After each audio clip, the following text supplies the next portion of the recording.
students, today I am Sanju ma'am here going to teach English language for standard 7 students.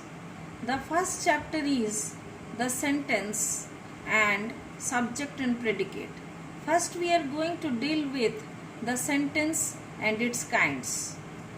As we have learnt earlier and now also we are going to read about the sentence.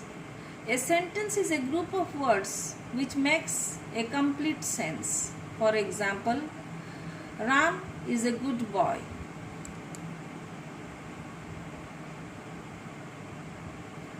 Now we are going to deal with the kinds of sentences. The first one is declarative sentence. A sentence which simply states something. It always ends with a full stop.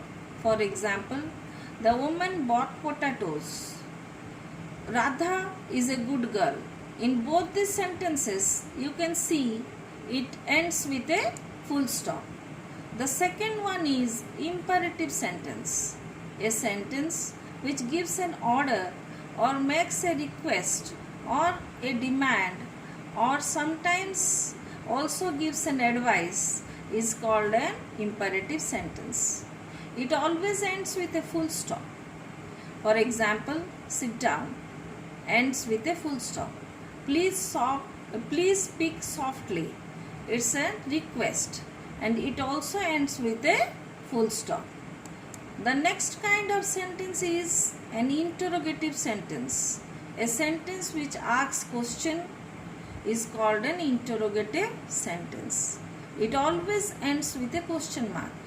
For example, is Nita in town? It ends with a question mark. The next one, why did you go there? This also ends with a question mark.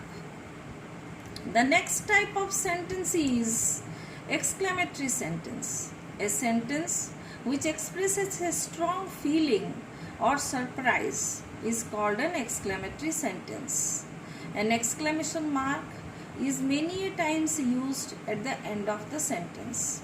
For example, what big teeth you have ends with an exclamation mark. How hot it is. This sentence also you can see it ends with an exclamation mark. And all of you know what is subject and predicate.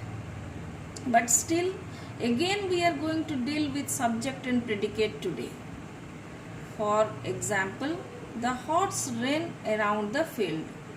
Here, the first part of the sentence, the horse, is the subject and ran around the field is the predicate. So, the part of the sentence that performs the action is called the subject. For example, the horse. The part of the sentence that tells us what the subject is or what the subject does is called the predicate. Predicate, for example, is here ran around the field. And always children remember the part of the sentence which contains the verb is the predicate. And one more important thing, the most important thing is subject word in the subject. The most important word in the subject is called the subject word. A subject word is always a noun or a word that does the work of a noun. For example, the old woman was crossing the road. The tree by the brook was cut down. So the subject is the old woman and the tree. But here, woman and tree are the subject words because the subject is based on woman and tree. Hope you all have understood the chapter well. Thank you all. The next is, please all of you do the exercises of page 2, 3, 4, 5, 6, 7 and 8 after learning and reading the lesson well. Thank you so much.